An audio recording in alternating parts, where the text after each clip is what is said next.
Most would agree that Paul McCartney wrote some of the most genius bass lines ever. How the heck did he do it? Was it pure natural talent? Was it his melodic background as a songwriter and multi-instrumentalist? How does he make bass lines that aren't even technically demanding sound so incredible? In this video, I'll show you what many bass players would have done versus what Paul actually did. Paul McCartney's bass lines are still blowing my mind decades later, and I always discover something new when I analyze them. So let's put it under the microscope. Let's go. Paul McCartney didn't just play bass, he told a story with it, and nowhere is that clearer than in Something. Released in 1969 on Abbey Road, this song shows exactly what separates Paul from everyone else. By the way, my videos go deep. I break down the music theory, teach the bass line note for note, and explain why it works. The Beatles are known for copyright, so we're going to use a combo of the isolated bass line and a bass boosted version with everything else at a lower volume.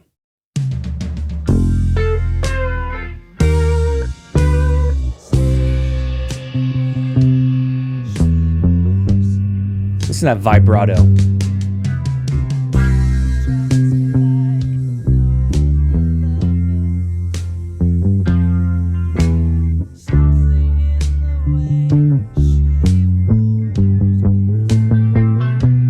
Listen to this part.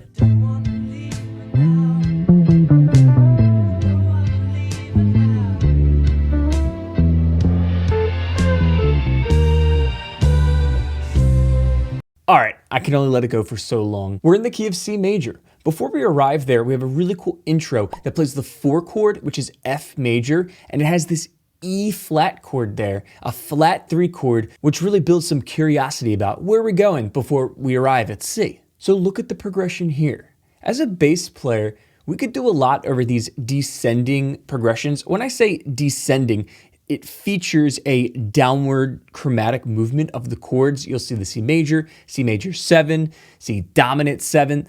You'll hear it chromatically descend from C as it works its way to the 4 chord.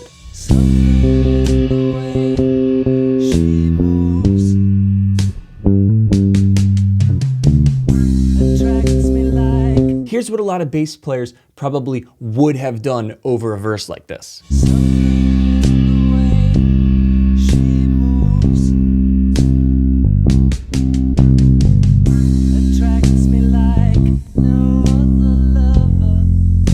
There's such a dynamic display here as Paul crescendos his notes on the octave of C. He plays the 5th of the chord instead of just staying on the stagnant C root note. He works his way to the 4 chord. Besides just the bass line, I gotta point out other things I love about this song. I love how George Harrison, the composer, he wrote this tune, chose to move to a D major chord, which pulls even more to this G major chord within the verse. This is called a secondary dominant. When you create a major chord or a dominant chord that acts as a 5 chord into another chord. Then we arrive at the pre-chorus, which is so melodic with this bass line. It's another descending progression, meaning the harmony is doing a chromatic descending progression, but we arrived at A minor. Check this out.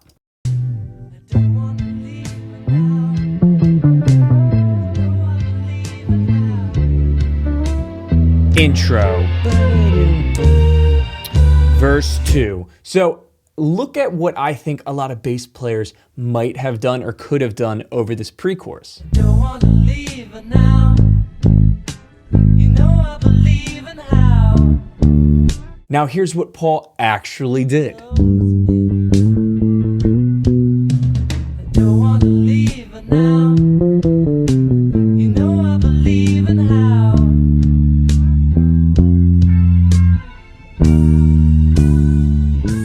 Isn't that so amazing? It's so melodic. He's outlining the A natural minor scale as this harmony descends, and then he's working his way back to the F chord, which is the intro. I talk about the little things, but Paul not only selected the right notes that sound incredible, it's his rhythmic choice too, and his feel that serves the song perfectly. The control he has over each note and the length of each note, it's just a complete clinic on how to create a bass line. If you're digging this breakdown, please give it a like. And if you learn anything else new by the end, consider subscribing. It's a free way for you to press a harmless button, but it really helps me, and then you'll see more videos from me in the future. just know that I appreciate you. So within verse 2, the bass line starts to become more active.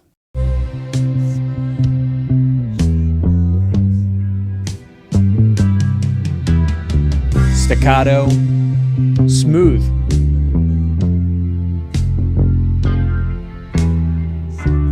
D major, arpeggios, back to the melodic A minor. A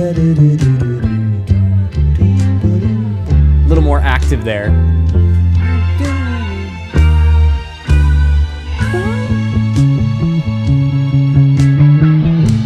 So now we've arrived at A major. There's a key change. I want to show you what he was doing in verse 2. Somewhere in a smile, she knows that I don't need no other lover. Something in her style that shows me. You can see the bass line evolving, and then once we arrive at this A major chord, it is so amazing. Leading into the bridge, there's a 16th note A major arpeggio run that really helps solidify this key change. Modulating from C to A major is dramatic. The natural minor of C major is A minor, so to go to A major, it's just a whoa, an obvious change. This bass line is so active. Before I show you what he's actually doing, I want to give another go at what I think an ordinary bassist might have done.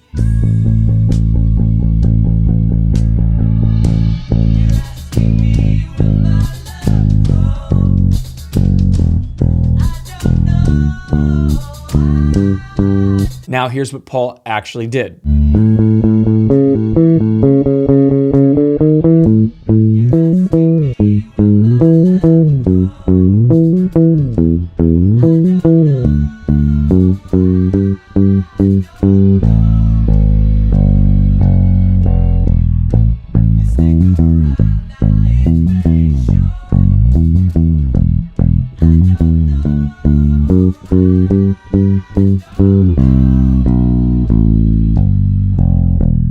So if you check out the chord progression, it's just a diatonic progression at first in A major, descending, but Paul adds this hammer on from the 5th into the 6th. I'm talking intervals here.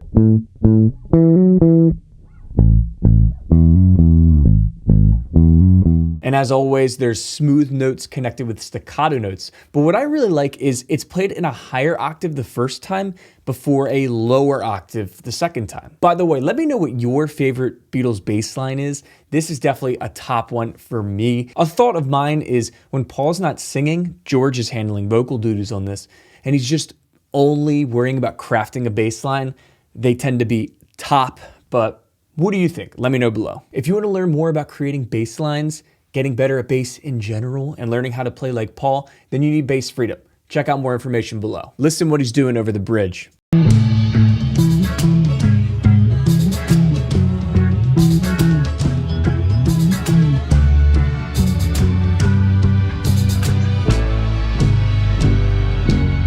Lower octave. So good. You hear the pick.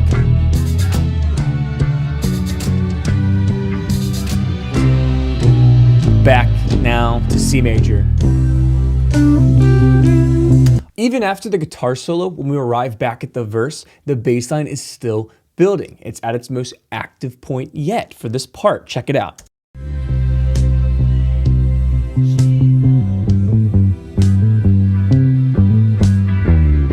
Ah, so melodic. Hear those slides.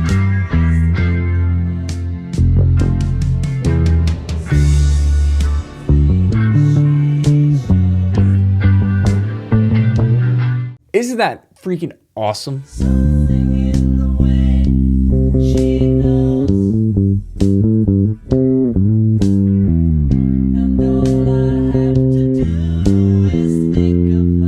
The ending here is really cool as well. You can check out how Paul likes to go to the upper octave to end dramatically.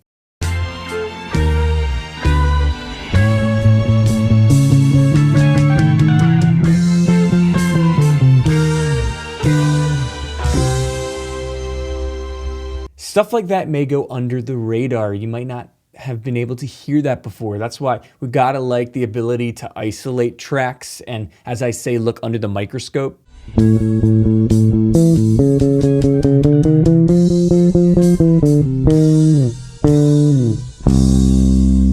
I tried to do a combo of outlining the genius chord progression that George Harrison wrote with Paul's immaculate bass playing, storytelling bass playing. I am a huge advocate of the little things that make someone better. If me and Paul completely played the same bass line, why would he sound so much better than me? It's because of his slides, his note duration, his vibrato, his woos. Like, he's just doing a million little things that go under the radar, but together they make a freaking amazing bass line. Thanks so much for checking out this breakdown. Learning from Paul McCartney is an incredible thing any bassist or musician or music lover can do. Subscribe if you don't already, and I'll see you next time. Peace!